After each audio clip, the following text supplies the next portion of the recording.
celebrating junior bowling, elevating junior bowlers. This is Prodigy Bowlers Tour. After an unscheduled off week, where the northern Atlanta suburbs received upwards of 5 to 8 inches of snow, the kids returned to bowl this week and found much tougher sledding than they enjoyed in the white fluffy stuff. Still, after a one-and-done single game of qualifying to set our field for today's stepladder, 5 kids did survive to make the championship round. And here they are. Bowling in the 5th position is Mark. Mark has been here before and is hoping today he can finally take that next step to win a match on Prodigy and threaten to win the whole shebang. But he'll have a strong opponent in his opening match. Logan qualified as the number 4 player and is looking for his 5th win of the season on Prodigy. But today, he'll have to climb the whole stepladder to do it. The winner of that opening match will face our number 3 qualifier, Brandon. Little B ain't so little anymore. Brandon has upped his game in the past year, has upped his arsenal, and now seems poised to win his first singles title on Prodigy. He hopes today is the day. The winner of that match will face our number 2 qualifier, Matthew. Matthew is making his first appearance on Prodigy today. The youngest player in our field today is just 12, and Matthew also sports one of the 2 highest averages in our field today. And the winner of that match will face our tournament leader, Josh. Josh won the best ball doubles event with his partner Logan, but is still looking for his first singles title on Prodigy. He's just 1 win away from making it happen. And that's our field today on Prodigy Bowlers Tour. Live on tape from Brunswick Zone Roswell in Roswell, Georgia, it's Prodigy Bowlers Tour. A series of unofficial, informal, and impromptu after-league challenge matches staged by some of the most active and engaged youth bowlers in the Atlanta metro area and from anywhere else if they want to come try their hand with us. Our intent is to simulate big-time tournament competition in an open play environment. They're bowling for the right to put their name on the coveted trophy pin, which will also qualify them for our season-ending Prodigy Tournament of Champions, where the winner will get to keep the trophy pin as a keepsake. This week, we bowled on the Kegel Sport Shot Boardwalk, 35 feet and a little low in volume. This challenging pattern will force players out by the gutter, where they'll have to show some nerves of steel. You can't be scared playing out there. 14 kids bowled 1 game of qualifying, and here were the qualifying scores. As you can see, there wasn't a 200 game anywhere to be found, as this pattern proved extremely challenging for the kids in just a one-and-done situation. But now it's time to get the ball rolling in our first match, as our number 5 seed, Mark, faces our number 4 seed, Logan. And as is customary, they begin with the ceremonial handshake at the ball return, and then they will come out bowling.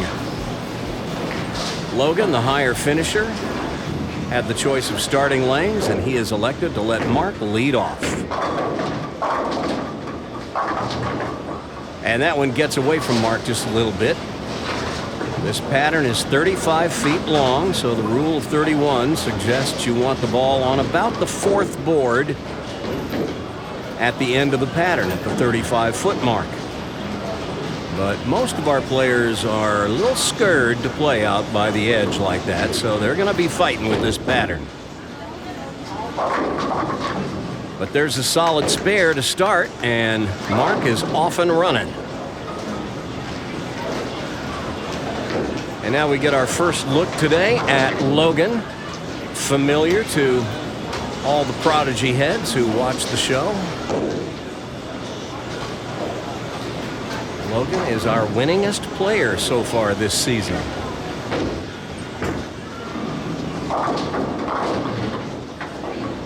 But this one comes up a little thin and doesn't quite get to the pocket.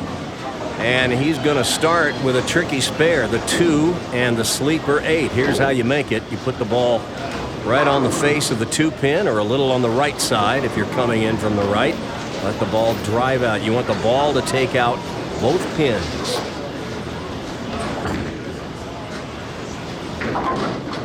And that's cutting it a little thin, but it's effective enough. And these two both have spares to start. We just haven't seen any big scores. No 200 games in the qualifying game earlier. We had one player get close in the 190s, but nobody else could even get to the 190s. Maybe somebody will break out here in the stepladder finals. Who knows? Throw a few more like that, and they will. Solid strike for Logan. Let's take another look at it. He's playing just outside the 3rd arrow. And that ball gets deep in the pocket.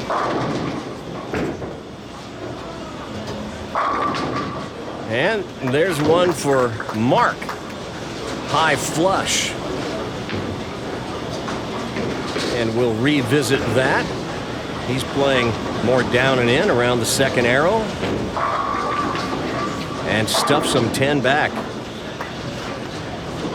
You're not going to see a better strike than that.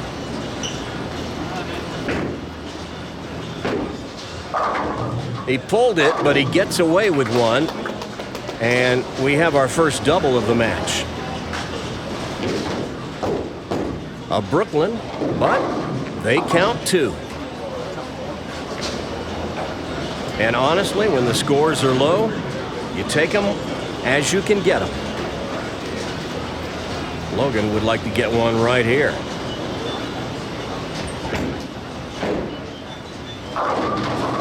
But no, once again, he comes up thin. This time the sleeper 8 goes out, but it's still an 8 count.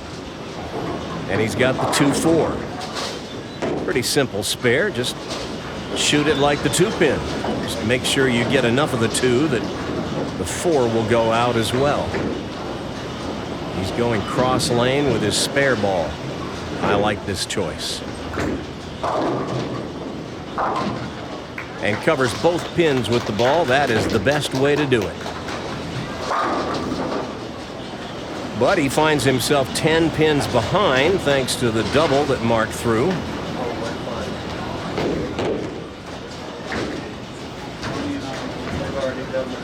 But now so far, Logan has only thrown a strike on the left lane. Let's see if he's able to repeat that task. Oh, he gotta like that one. He rips the rack on that half pocket hit. Watch this. If there had been a 10 pin up, that messenger would have gotten it. He gives it a little fist bump. He liked that one.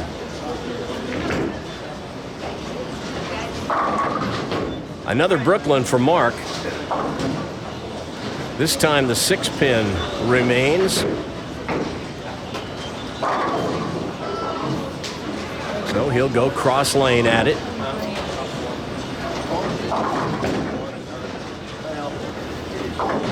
And he gets it. Boy, when you're bowling sport shots and the strikes are a little rare, spares are super important.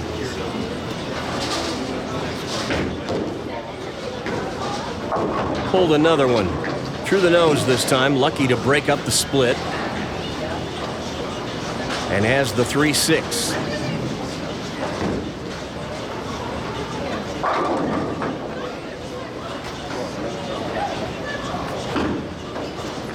He plays up the right side of the lane at the 3-6. I'm not sure I really like that, but he makes it.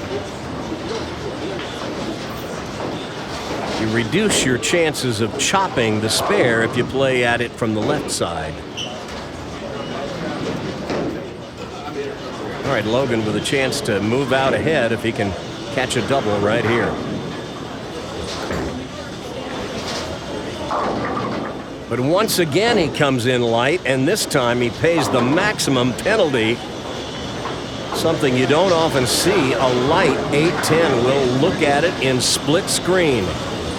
You'll see the action of the pins, and you'll see his reaction. Unbelievable, and he's like, are you kidding?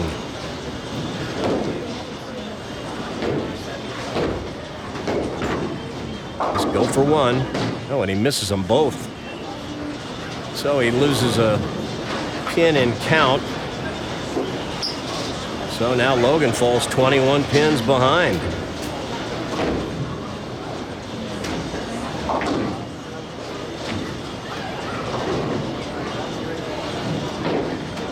I'm not sure exactly. I don't have Mark's average in front of me, but I'm thinking he's probably around 170 or 180. Logan, a little over 200. So you got to figure Logan is thinking he ought to be able to handle this opponent, but you never know. But he gets a light shaker in the 6th, and now Mark would like to just stay clean.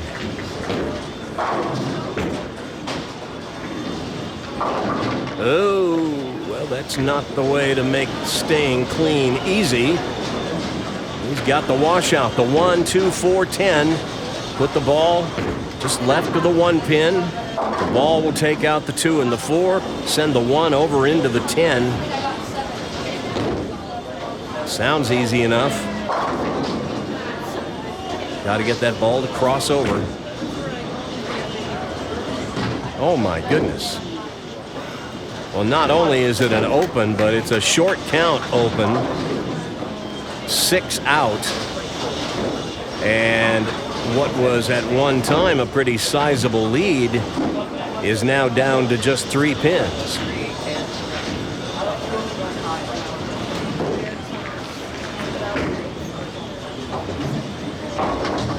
And that one doesn't quite get up. He's got the 2 pin.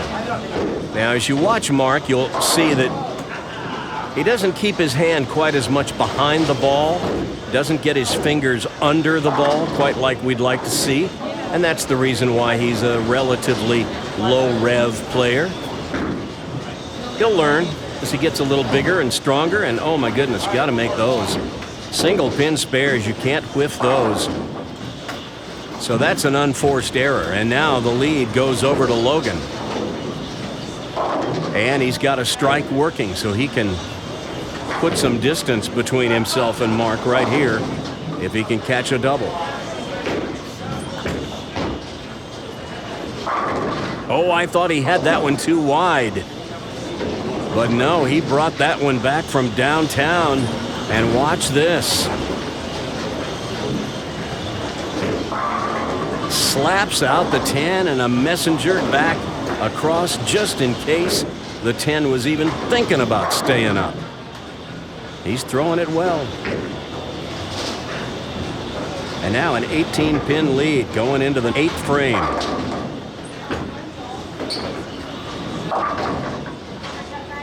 This one goes through the snoot.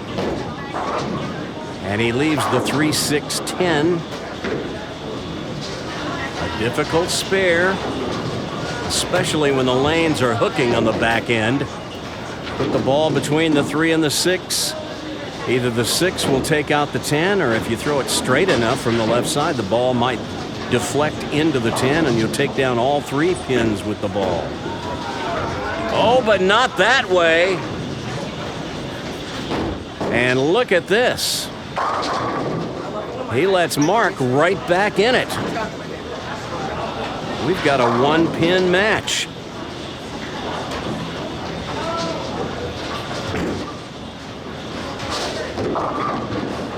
Another one through the face, and Mark coming around the ball a little too quick. Got to stay behind it with his hand.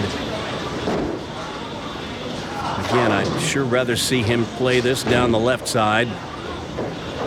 Oh, he almost chopped it, but covers the 3-6, so he maintains that 1-pin lead.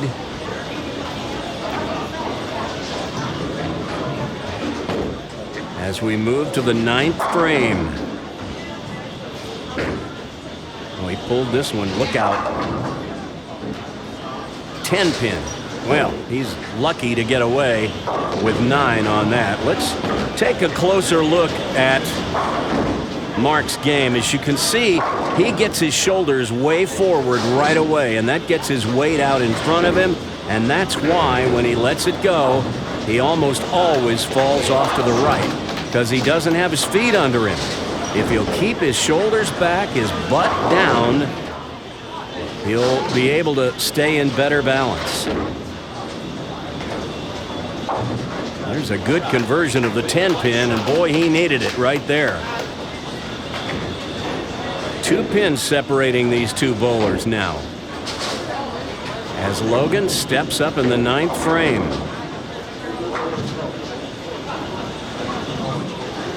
This right lane has been a bit of a mixed bag for him so far. I was just going to say, this is the lane that he left that 8-10 on a light hit, and he comes up thin once again. I'll watch his reaction to it. He's like, what does it take to get the ball up to the pocket? And he's left the 2-7. As splits go, this is a fairly easy one, especially for a right-hander. Put the ball on the left side of the 2, let the ball hook on through, and take out the 7 as well. Just like that. That is well done. And with that, he maintains his 2-pin lead. We'll take another look at that conversion. Exactly the way you draw it up. But now we come down to the 10th frame, and it's who can perform in the clutch at the very end.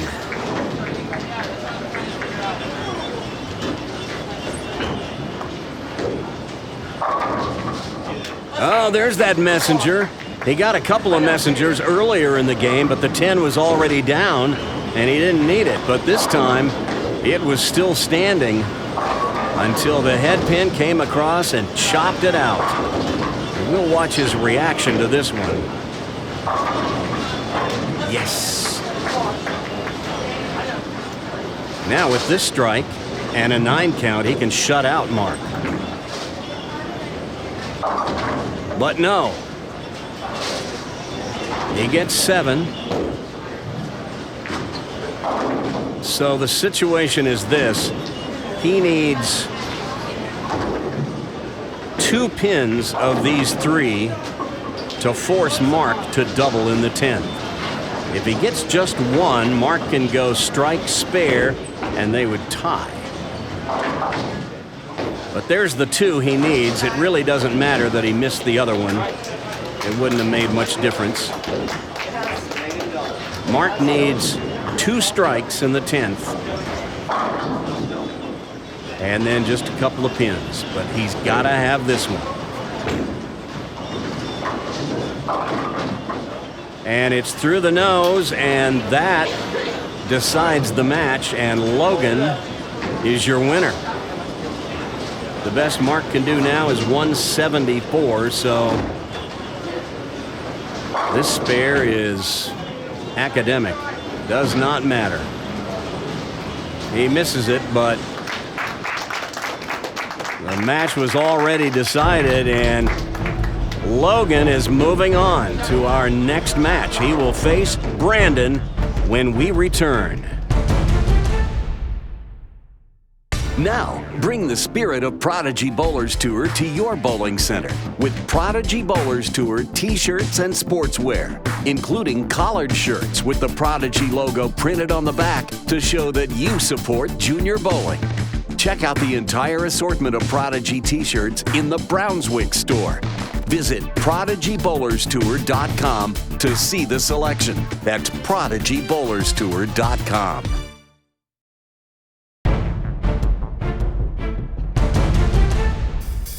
Well, just as we saw in the qualifying game, the kids in our stepladder finals are finding this oil pattern challenging. Logan won't often get away with a 178, but that's how it worked out this time. Mark had him, but let him off the hook. So it's Logan who will be advancing to match 2, where he'll face his Roswell Varsity League teammate, Brandon. Yes, Logan, Brandon, and Christian are a team in our Roswell Varsity League. And a pretty formidable one at that. Brandon, the higher finisher, has opted to start the match. He wants to finish on the right lane. So he's going to lead off.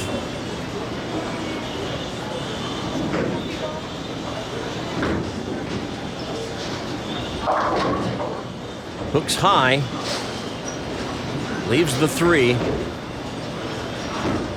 Of all the kids from Georgia, Brandon had the highest finish at Junior Gold this summer. He's not one of the higher rev players, but I think that's why he fared as well as he did at Junior Gold, because it didn't seem to matter much what pattern he was on. He thrives on just about all of them. Just barely gets the 3-pin, as that one nearly slid by, but it's a spare to start, and he'll take it. So Logan right in the position he likes to be, starting on the right lane. He likes to finish first. And a weak 10 to start this match. Ball doesn't quite get the entry angle to slap out the 10.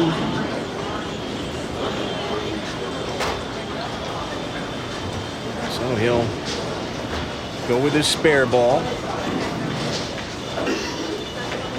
Cross lane at the 10. Not only does he go with a low friction ball for his spare ball, but he also comes right up the back of the ball when he's shooting at spares. So that ball is not going to hook.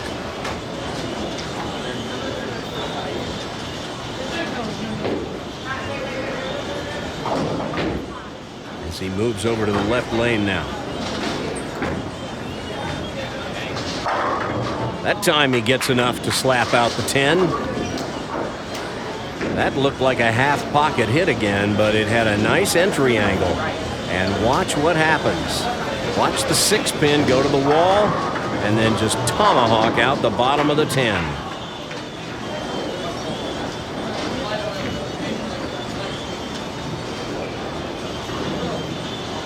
So a spare and a strike to start for Logan, and now Brandon would love to equal that right here.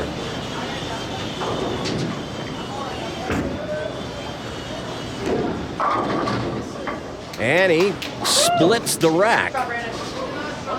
Almost like parting the Red Sea that time.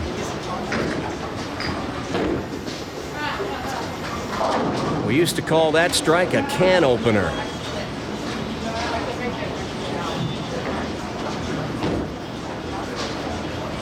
But it's a strike nonetheless, and Brandon is happy enough to put that X on the scoreboard.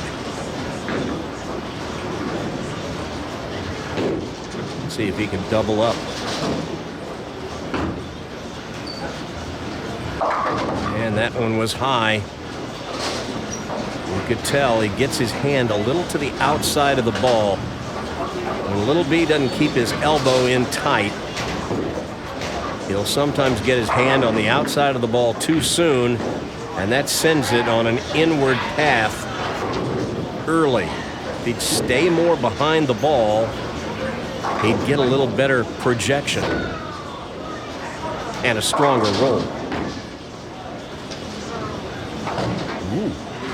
Another one. That's twice he's left. Well, he left the 3-pin in the first frame. This time he leaves the 9. And the same thing happens. Look at how close this is. He just barely ticked the edge of it, and they say football is a game of inches. How about quarter inches?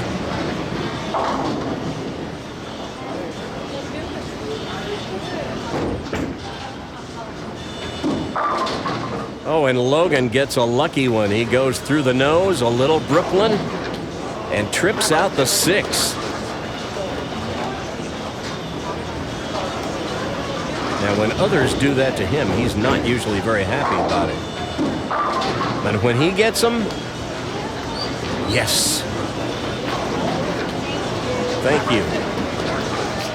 The bowling gods giveth, and the bowling gods taketh away. Oh, my goodness gracious. Well, that was left of left. He completely missed the yard on that one. He leaves the 1-3-6-9. Now, this is a little tricky. You don't want to hit the pocket. You want to hit the light pocket for this, or you'll leave the 9. You really want to shoot this like you're shooting the 3-9.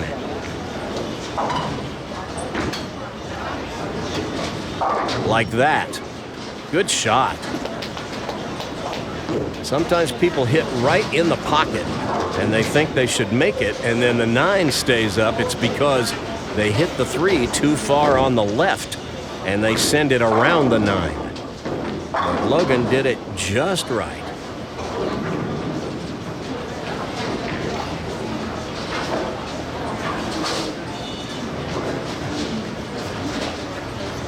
So Brandon up on the right lane.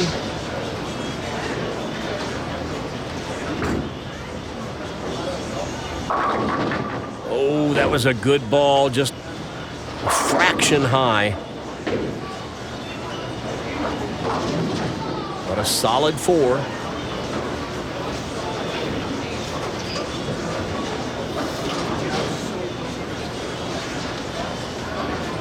If you're hitting your target and it's coming off your hand the way you want it to, and you're leaving a 4-pin, it's time to move about a board left.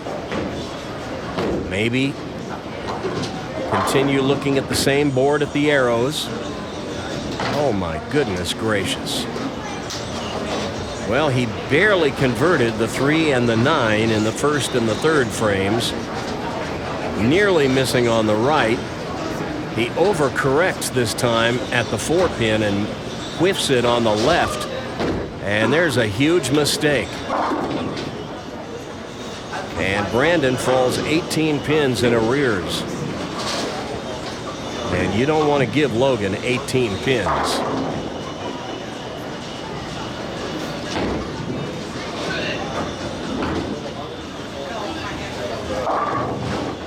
And he's asking for it to push, but he needs to throw it a little farther to the right or move his feet a little to the left. I really think he's playing too far inside on the lane. As I mentioned earlier, on a 35-foot oil pattern, you've got 25 feet of dry on the back end. That ball needs some room to hook. You got to get it coming off the oil pattern a little farther to the right. There's a solid spare. He's been a little shaky on his spares so far this game, but that was a good one.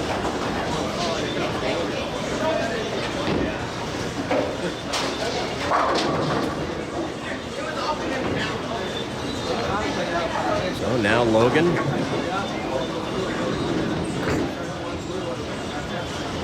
Oh, through the nose again. And this time it's the 3-6.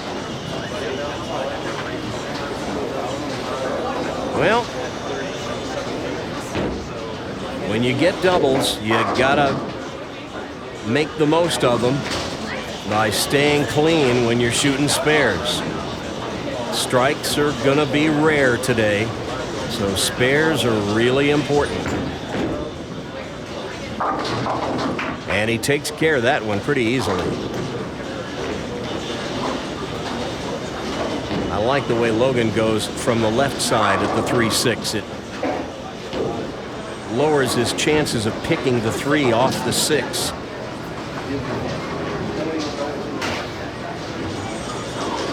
So halfway through the game, Logan with a 16-pin lead up on the left lane. Oh, he gave that one a little extra speed, and it just never had a chance to read the back end. And now he comes up thin and leaves the bucket. The 2-4-5-8. Put the ball between the 2 and the 5. Let it hook on through and take out the 8. The 2 should take the 4. Just be careful and don't chop the 2 off the 5. Oh, it didn't get up. And an open frame, and all of a sudden, we're back to even. How about them apples?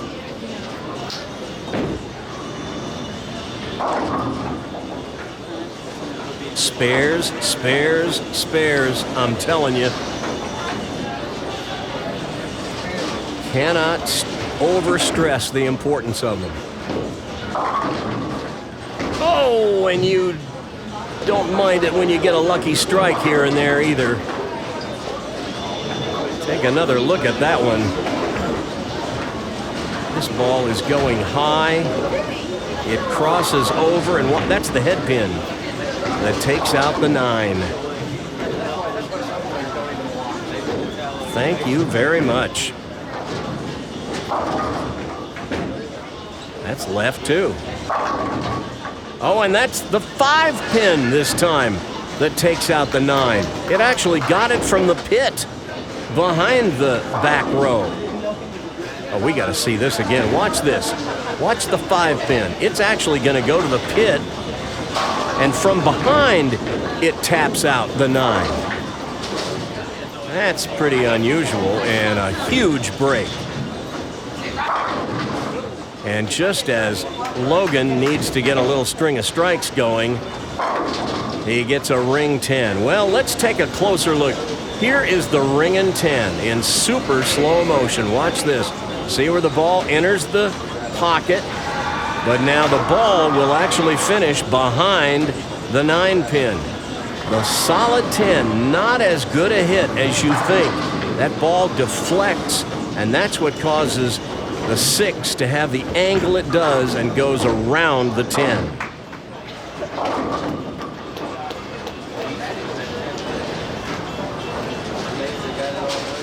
You think when it comes off your hand, you threw it well. And you threw it pretty well, but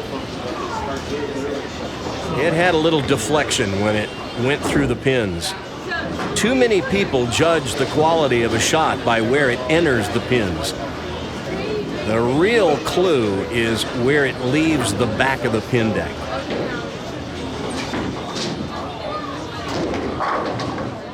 Well, when you hit that wide, where it enters the pins is going to tell you a lot.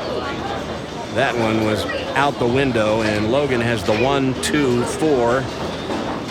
Split the ball on the 1 and the 2. The 2 will take the 4. Or if the ball's hooking enough, the ball will probably get all 3.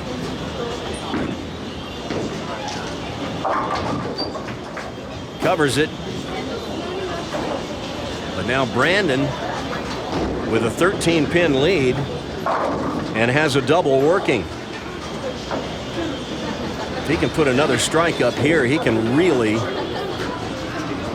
put himself in the driver's seat.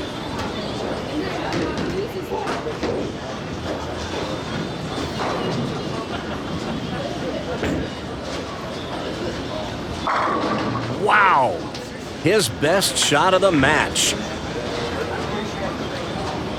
Stone solid. And now a 23-pin advantage with just 2 frames left. And Brandon's got to be thinking if he can just stay clean the rest of the way, you got to like his chances, as rare as strikes have been. Oh, no. But that one doesn't get up, and now he's faced with the washout. Short count to start with. He loses 4 pins in count, and now he's got the 1, 2, 4, 10. Here's how you make it. Just put the ball on the left of the 1 pin, send it over into the 10. The ball will take care of the 2 and the 4.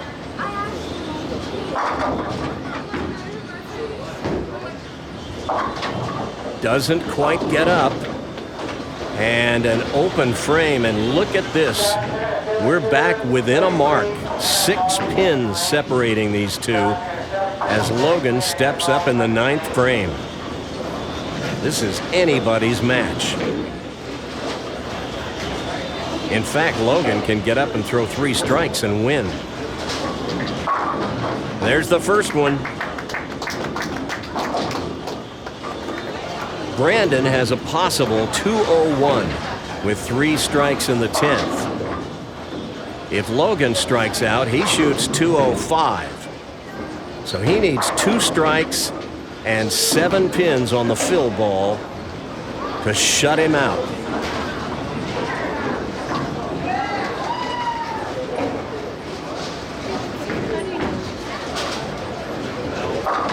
Wide. Goodness gracious. This oil pattern is just giving these kids fits. The 1-2-4-8, you shoot it just like the 1-2-4. If you'll throw this thing right where he threw it a little while ago when he had the 1-2-4, he'll make it.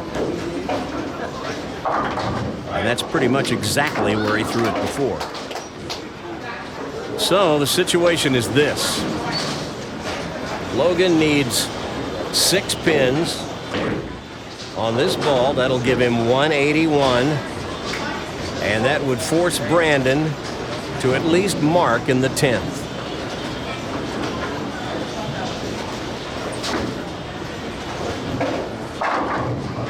There's the strike he was looking for in the first ball in the 10th. But a 185 is going to force Brandon to mark. Now we saw what the ring and 10 looked like. This is what a solid strike looks like. Enters at about the same place in the pocket, but watch this ball. It doesn't deflect. It goes through the pins and finishes behind the 5 and the 8. No deflection, no 10 pin.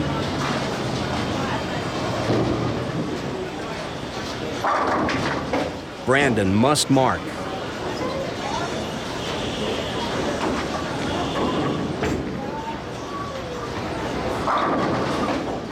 Pretty good shot, but now he's got the 10 pin, and he's got to make it. All right, we saw the solid 10 earlier. Here's the weak 10. Once again, the ball enters about the same place, and it deflects a little more than the ring and 10. The 6 pin just lays down in the gutter and doesn't even fly up and around the 10. But now the match comes down to this shot right now. Brandon must make the 10 pin and get a few pins on his fill ball to win. And that is a clutch conversion right there. A year ago, I'm not sure I would have bet that Brandon would have made that spare in this situation.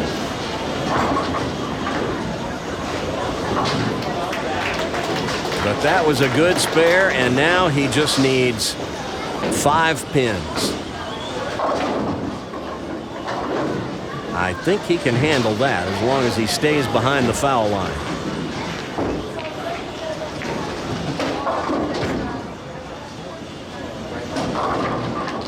There's 9, and that is a winner. So Brandon takes Logan down 190 to 185, and he's moving on to our semifinal to face Matthew when we come back. Every week at the beginning of each episode of Prodigy Bowlers Tour, we remind you that the show is best viewed full screen. And here are some folks who know what's up. They're Prodigy heads, just like you. Except these good people sent in their Prodigy selfie. It's because of loyal viewers like you and these folks that we just passed 7,000 subscribers this past week. And to think we passed the 1,000 subscribers mark over the Christmas break just 1 year ago. Thanks for watching. Thanks for subscribing. Thanks for sharing the show with your friends on social media. And thanks for supporting Prodigy Bowlers Tour. If you want the world to know that you're part of one of the fastest growing audiences on YouTube and a certified Prodigy head, take a picture of yourself or have someone take it for you, of you with Prodigy Bowlers Tour on in the background, full screen of course, on your big screen TV, your computer, or on your mobile device, and email it to me at randy@prodigybowlerstour.com. Be sure to include your name, your age, the city you live in, and which episode you have on in the background. We could select your Prodigy selfie for our next episode of Prodigy Bowlers Tour.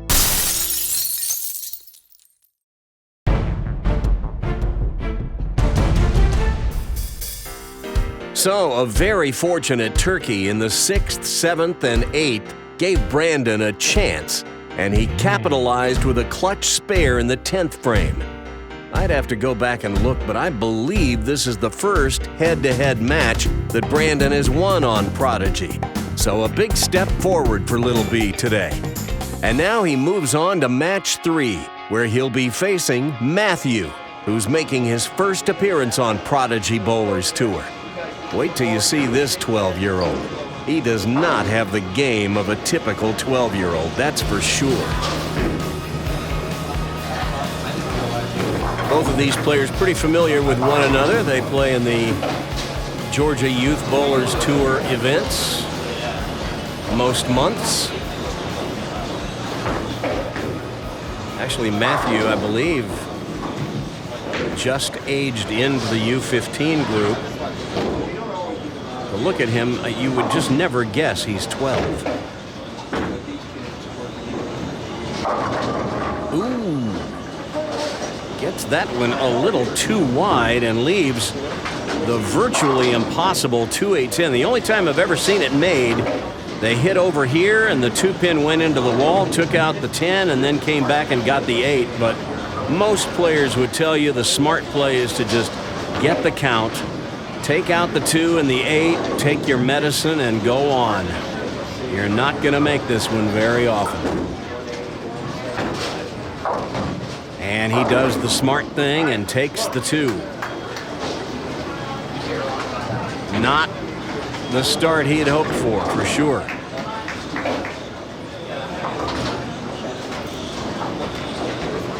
So Brandon with a little opening right out of the gate.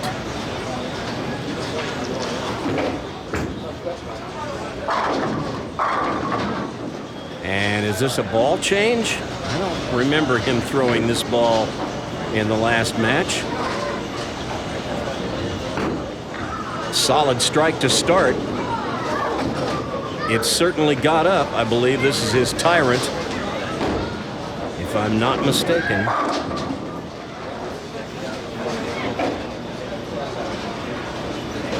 This left lane is the one he couldn't seem to get the ball to finish on, so this is the lane this ball should come in handy. Well, it gets up a little more, but still light in the pocket. The 2-5-8. You shoot this about the way you would shoot the bucket, the 2-4-5-8. Put the ball between the 2 and the 5, let the ball drive on through to take out the 8. This one I recommend throwing your strike ball anytime you have double wood. And that's what he's doing. Oh, but you don't want to take the 2 off the 5. That's the one problem you can have, especially when you go cross lane at it. But you really kind of need to get that back pin out. So they exchange opens. And without even having a mark on the board, Matthew takes a 1-pin lead, sitting on the bench.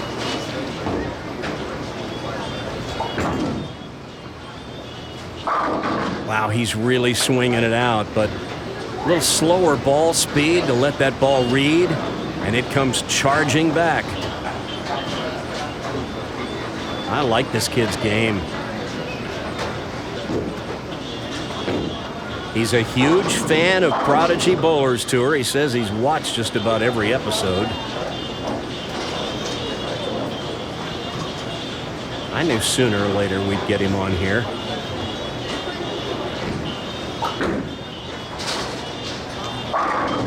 Oh, that was an awfully good shot there. But the stone 9. Okay, we've seen the solid 10 and the weak 10. Here's the anatomy of a stone 9. Watch this. The ball will enter just a little bit high. Now watch the ball take the 5 right off the 9. And it finishes behind the 8 pin. That is a pretty well thrown ball, but maybe a little too well thrown. Just a touch high. But an easy spare. But he would have liked to have had that double there. Boy, that would have made up for that open frame right now. But instead, we have a 1-pin match. Still early, though. Got a lot of frames left.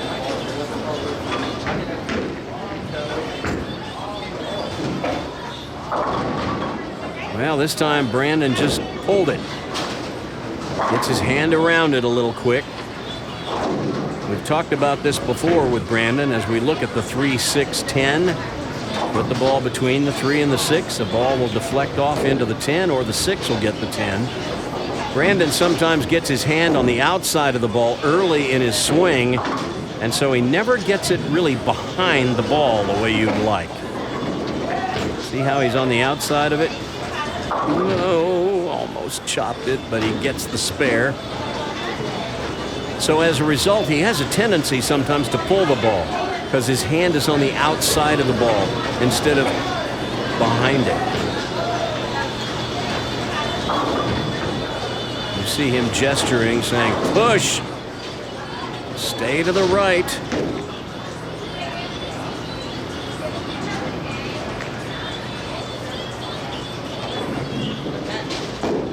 See if he can get the ball up to the pocket this time on the left lane.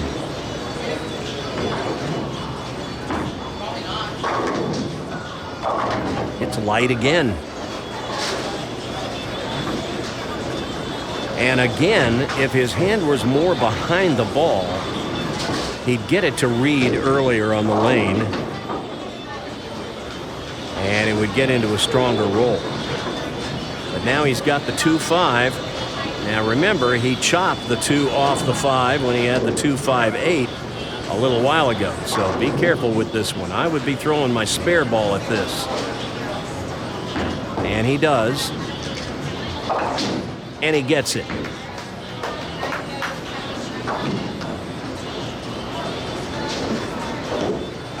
So we've got a close match.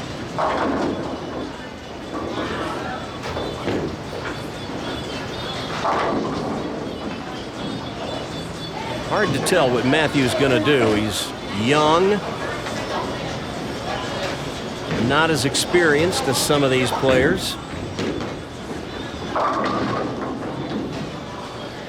Oh, what a break! What a break! I'm not sure he even saw this. Watch this. He goes through the nose. I have no idea what that pin is that comes up from behind and just tilts out the 3. And watch him, he'll turn around before it falls. He looks away just as it was falling. I don't think he saw it until he turned back. He liked it, though. He'd like to get a double here. How about that? That's how you exploit a break.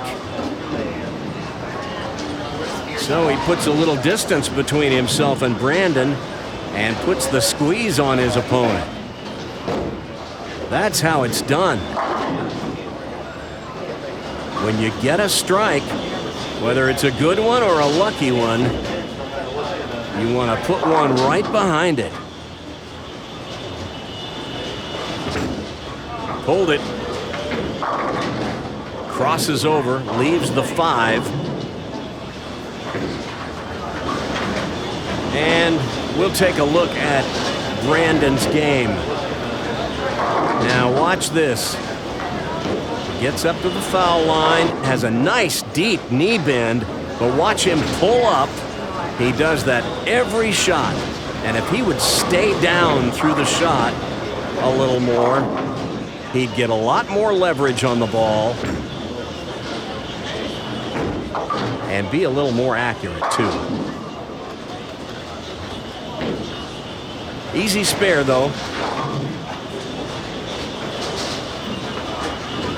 A year or two ago, when Brandon was first getting into bowling in these tournaments around the area, you could almost expect him. He would pull up like that when he needed a spare at the end of the game, and he'd pull it left almost every time. He'd sure like to get a strike right here. Well, you're not going to throw it any better than that. That's a good one.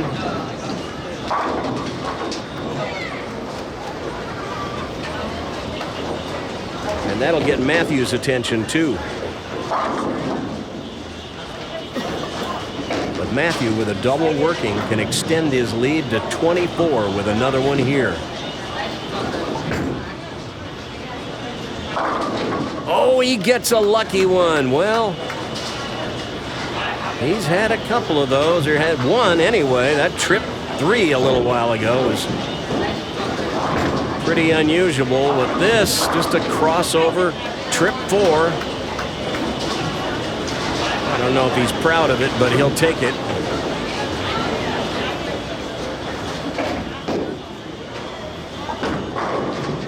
Another one. How about it? How about it?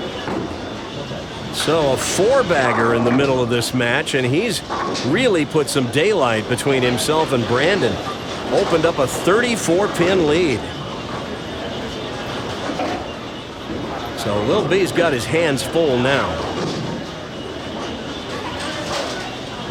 This little 12-year-old is not bowling like any 12-year-old I know.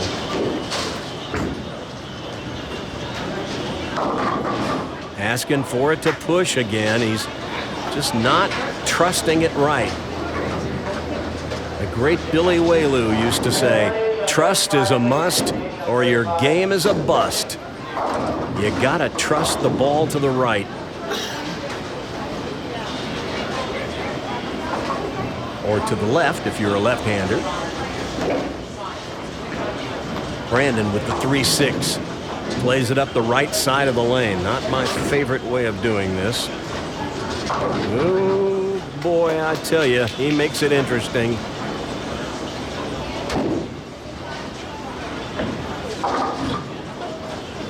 You go at that down the left side of the lane, cross alley at it. Gets those pins a little more aligned with one another. Cuts down the chop possibilities. But you know what? He made it, so on to the next frame. I guarantee you he's not thinking about that spare. He's thinking about putting one right in the hole right now. That's a better shot. That's a better shot. He needs 3 more of those right now. In the 9th, 10th, and 11th.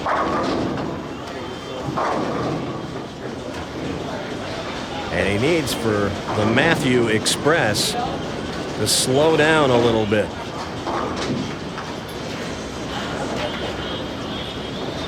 Double up.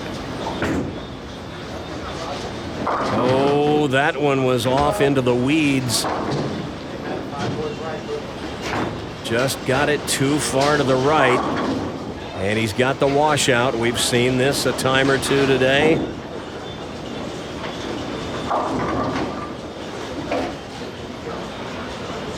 Looks like he's going to play this pretty straight down. No, he's going to hook at it. And he doesn't make it, so it's an open frame, and the lead is down to 18. With Brandon working on a strike. So we might see this turn into a match yet.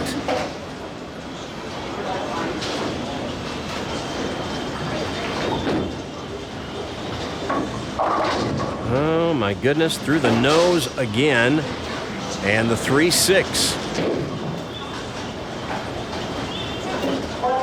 Well, You know how to do this. He's going with his strike ball. I think I might choose something that goes a little straighter at this. Oh, he nearly chopped the 3 off. That's why I would go with a plastic ball at that spare. But he converts it.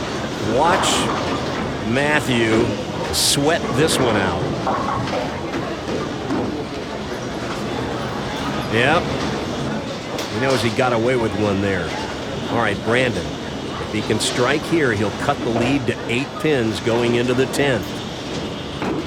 He's almost got to have this. Oh, man. He just put it right in the pocket. Probably his best shot of the match. He stayed down on that one, too. A little more.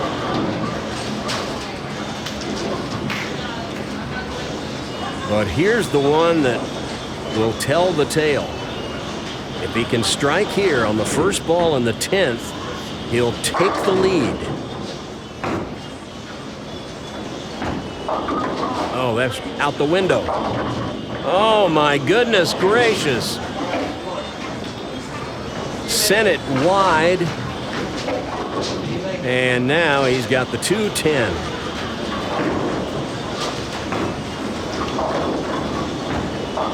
Yep, he turned away. He knew it was out the window as soon as he let it go. That is such a helpless feeling. We've all been there. We've all thrown one like that. Some of us have thrown hundreds of them like that. All right, he's got to make this. Going with his strike ball. Oh, and it hooks by. It's an open frame. And now, well, his fate is just about sealed with that open. We'll see just how close it came. Wasn't really that close, maybe 3-4 inches. But he went for it boldly. He had to. Got to hand it to him for that. Matthew just needs a few pins. That's more than enough. And Matthew will head to our championship match and face Josh.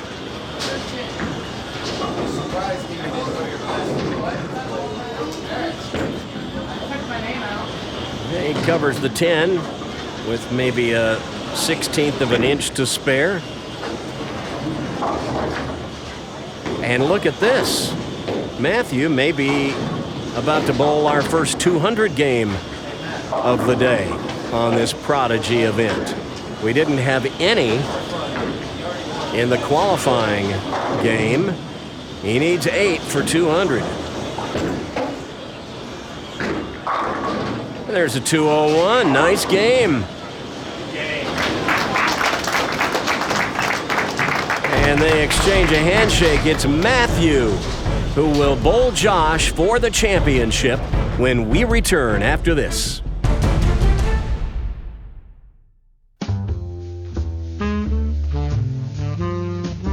Prodigy Bowlers Tour presents Legends of the Game. Today, we honor one of the greatest bowlers of the 1960s, Billy Hardwick. Since the age of 15, Billy Hardwick was a creature of his neighborhood bowling centers. He worked as a janitor at the local lanes and would make most of his money hustling other bowlers. He got so good at it, he soon had sponsors kicking in enough money to put him on the PBA Tour. During his rookie season in 1962, Billy Hardwick failed to cash.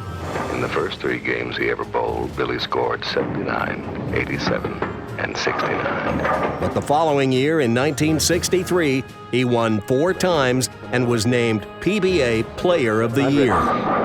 He fought arthritis throughout the latter stages of his career, but his most serious injury nearly cost him a career in bowling. He injured the ring finger of his bowling hand in a machine shop accident while still in high school, and that finger would not bend. So he couldn't put it in the bowling ball, but he improvised and learned to bowl with his thumb and index finger and middle fingers in the ball. The result was a freakishly straight ball, but one he was a magician at controlling. In 1965, he won the first ever PBA Tournament of Champions. It gives me a great deal of pleasure to present to you the first trophy for the Firestone PBA Tournament. He was named PBA Player of the Year a second time in 1969, when he won what at that time was a record 7 titles in a single season. Smooth as silk. He was the first player in PBA history to win all 3 of bowling's major championships, known then as the Triple Crown. In 2008, Billy Hardwick was ranked number 12 on the PBA's 50 Greatest Players of the Last 50 Years list. Billy Hardwick was a pioneer. He was the first professional athlete ever signed to an endorsement deal by Miller Brewing Company. Billy puts it this way. You've got to have real desire and dedication about anything you do if you're going to do it right.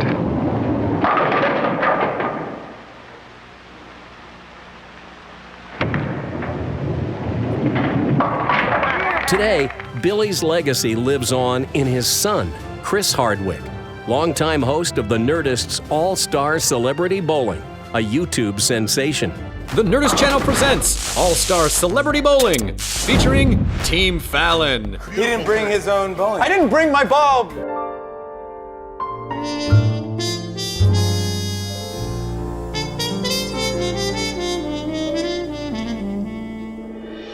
I did not have my bowling ball, which really evened out the playing field. Normally I bowl very well. Some would say it's not fair. Chris Hardwick is also the star of NBC's The Wall.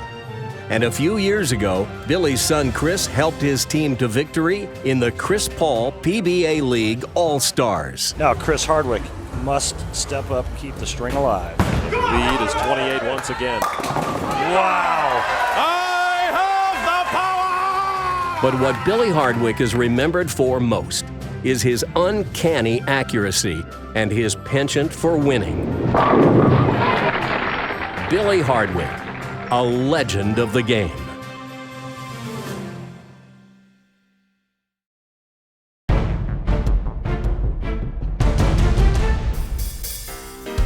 Finally, someone broke through the 200 barrier in this event. We didn't have a 200 in the qualifier, and we didn't have one in the first 2 matches of today's stepladder. But Matthew finally tossed a 201. Of course, in match play, it really doesn't matter what score you get, as long as it's 1 pin higher than your opponent. But now we step up to the championship match, and Matthew will have his hands full with Josh. Josh has pretty consistently been making the show on Prodigy, and when he does, he seems to find himself in this position as the tournament leader a lot. But Josh has yet to win a singles title on Prodigy Bowlers Tour. Maybe today is his day. Well, they exchanged the ceremonial handshake, Josh being the higher finisher with the choice of starting lanes, and as so many of our players choose to do, and as you often find the pros doing, Josh wants to finish first, so he will let Matthew begin the match. They like to finish first so they can shut out their opponent. And that's a much better start than the one Matthew had to the last game.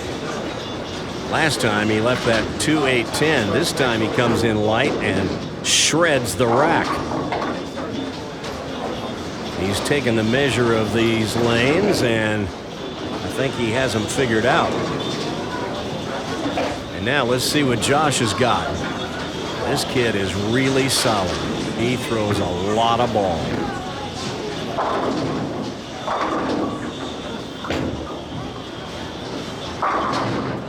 Those pins have no chance.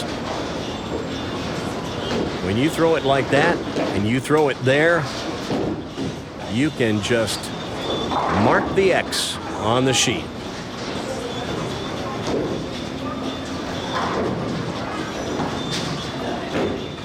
I predict big things for this kid in bowling. He is so solid, and he's so dedicated to the game. He's also just a great kid. I like this guy a lot. But he sends that one a little too wide. I think he's going to find that the right lane hooks about 3 boards more than the left lane. It's the 1-2-4. We've seen this before today. Put the ball between the 1 and the 2.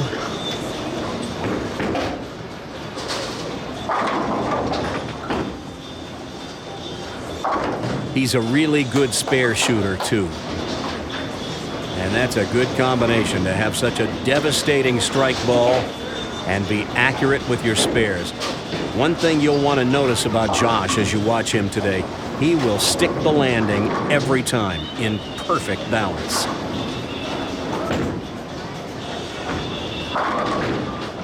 Matthew just a touch high.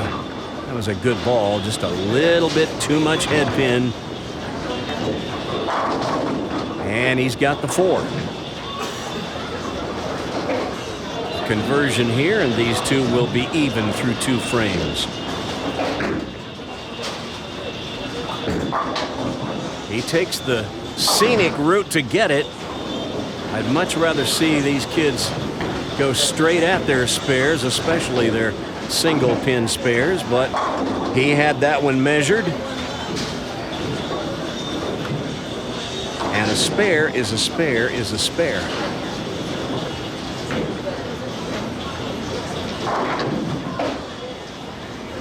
And now the tighter left lane.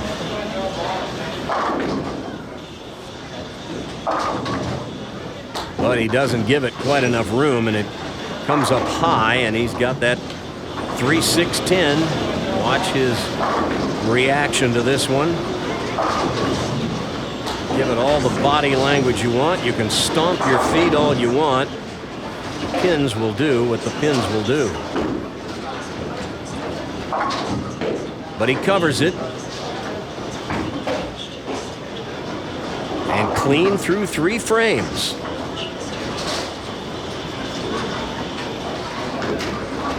One thing neither of these kids will do is get scared of the oil pattern. They are not afraid to go out there and compete on any kind of condition.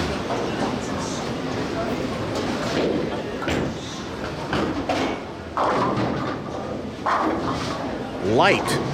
Gave it a little extra speed that time to get it to hold line, and it just didn't quite make it back. Leaves the 2.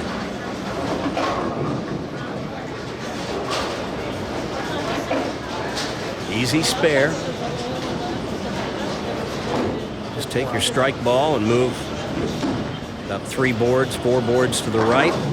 Throw it over your strike target. And he takes care of it.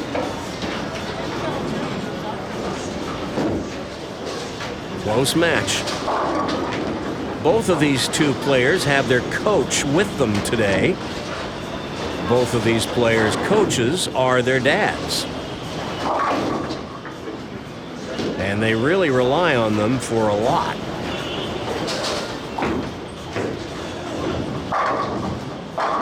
Another solid strike for Josh. And while they're not up, they're huddling with their dads, their coaches, to talk through the strategy of their next shot.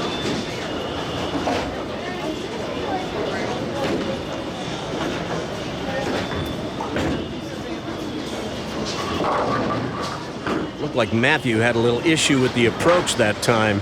You saw him turn around. Looked like he slid a little more than he wanted. The bucket, the 2-4-5-8. We've seen this before today. Put the ball on the 2 and the 5.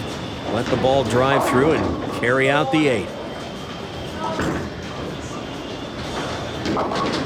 Oh, but he hooks by and leaves the 5.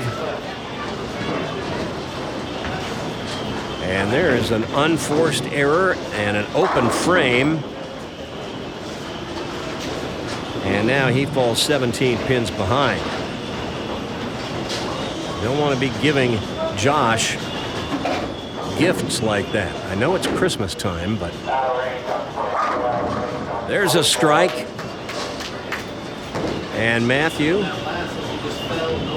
can just sit and wait now, hoping that Josh doesn't run off a string against him and extend the lead.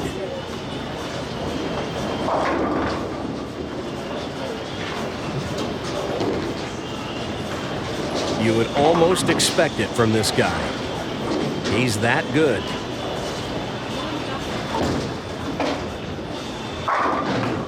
That's just as solid a strike as you can throw. We see that from him every week in league. I know in league they're bowling on the house shot, but this kid is just so solid. Whether it's a good shot or a marginal shot, he will hit the line in perfect balance every time. Watch this.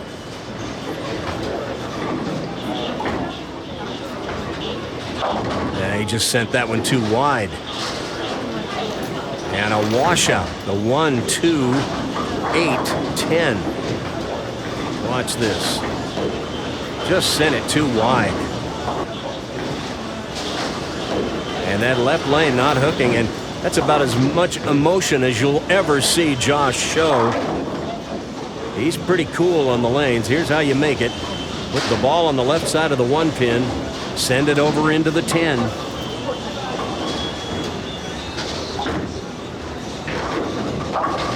Just like that. How about that one? Well, he got a little assist from the wall, but watch this. He will slice that one over into the wall, and it just slices out the 10 pin. Nice shot. And with that, he maintains a 23 pin advantage.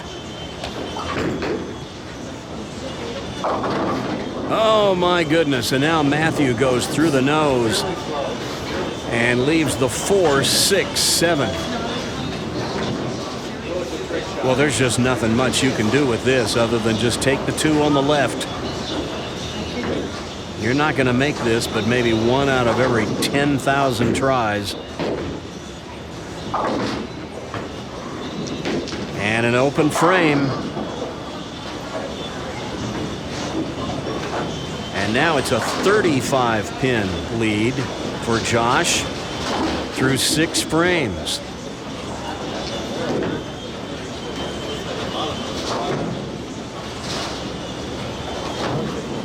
Matthew with his back to the wall now. And he goes through the nose and leaves another split. This is not what he had in mind. I know. Knocking the 6 pin out was not that much help. This is how you make the 310.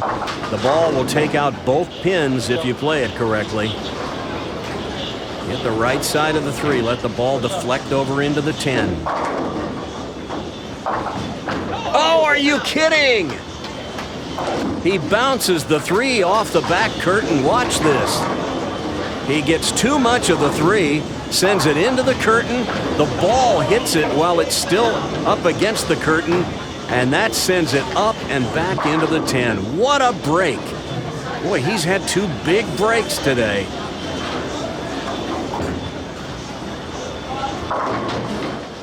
And now Josh hooks through the nose and leaves the 6, 9, 10. This is one we don't see all that often. But you play it about like you would the 2, 4, 5. You just put the ball between the 6 and the 10. The 6 will take out the 9. Unless you hit the 6 too thin. And it's an open frame for Josh. Watch this. He sends the 6 pin in front of the 9. That would have made the 6, 7, 10. All right, back up on the left lane. And another washout. Well, he left a washout the last time he was up on the left lane. Here it is, the 1, 2, 4, 10. He made it before. Made the 1-2, 8-10. Shoot it the same. Send the 1 over into the 10. Oh, he almost got it again. But this time a bad break, and that's back-to-back opens. And what was once a big lead for Josh is down to just 10 pins. And I overheard Matthew and his dad talking a couple of minutes ago, and Matthew was saying this match is over. I can't win. There's 10 frames in a game, young man. You got to bowl them all, and so does your opponent. A lot of things can happen. It's a crazy game. Ringing 10 for Matthew. Just cover your spares, and you might just be there at the end. He takes care of the 10 pin, but he's still down by 11.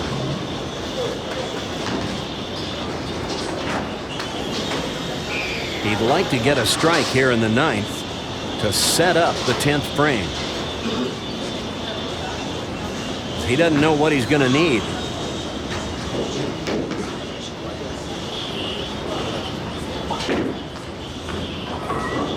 High.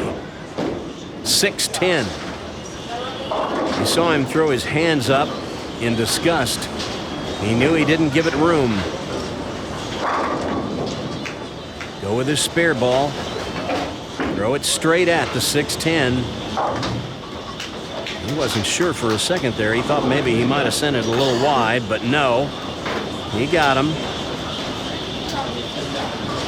So now Josh just needs to right the ship. A 13-pin lead going into the 9th frame. He needs a couple of marks. Some quality shots right now.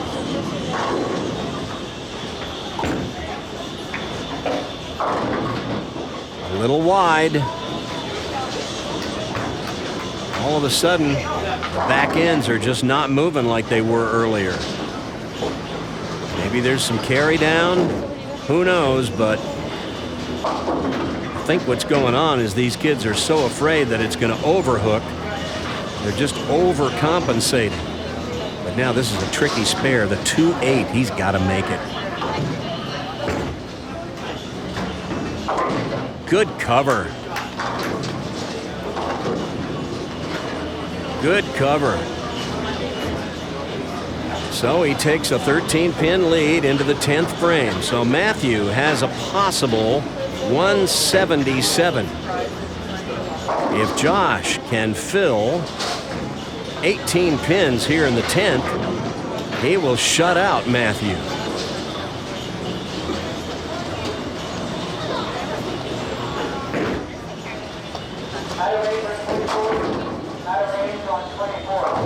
Are you kidding?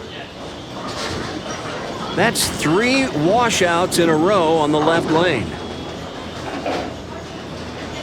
And this is the one he made in the 6th, the 1-2, 8-10. He nearly made the 1-2, 4-10 in the 8th frame, but he's got to make this. He cannot shut out Matthew even if he makes it and strikes, but he's got to make this. Oh my goodness gracious. 3 opens in the last 4 frames after he had a 35-pin lead at one point in this match. And he cannot be happy. And now Matthew just needs to fill 18 to win. There's a strike. And that gives him 2 balls to get 8 pins.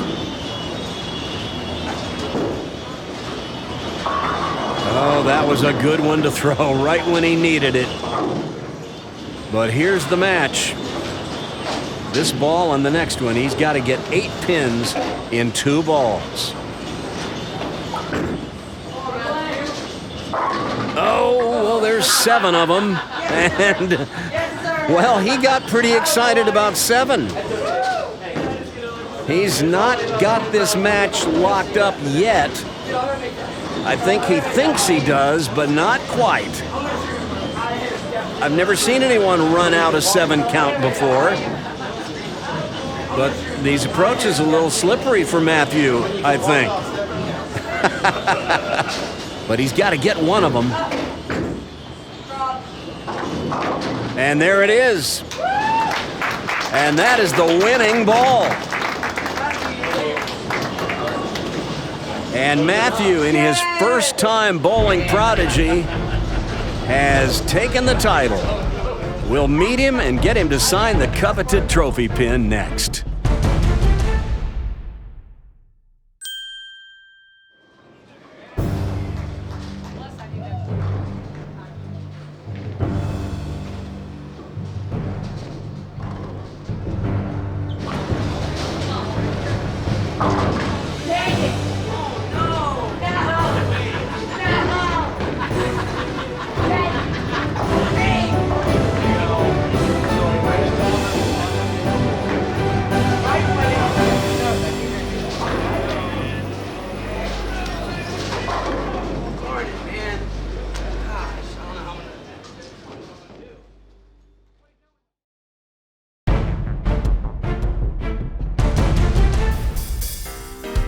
Boy, I tell you, if you need to be reminded that a bowling match consists of 10 frames, rack this one up and rewatch it. It looked for sure like Josh could just cruise to the finish line. But a couple of mistakes and a barrage of washouts opened the door for Matthew, and the youngest player in our field today got the better of the oldest player in our field today, as Matthew seized the opportunity and staged a remarkable comeback. I feel bad for Josh, but I know he's too good a player to be denied a singles title for long on Prodigy. He'll be back. But on this day, we have a first-time winner on Prodigy Bowlers Tour, and he's ready to sign his name to the coveted trophy pin. Ladies and gentlemen, it's Matthew. Congratulations. You actually won. That was, I've never seen anyone run out a 7 count before, but you did, and that was a lovely landing too.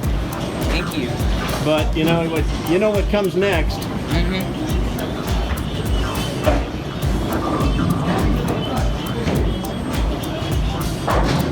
He is signing the coveted trophy pin, making his first appearance on Prodigy Bowlers Tour, and he comes away a winner. Yeah, they never know the date. But congratulations, and happy holidays, season's greetings, and happy Toyota-thon. You too.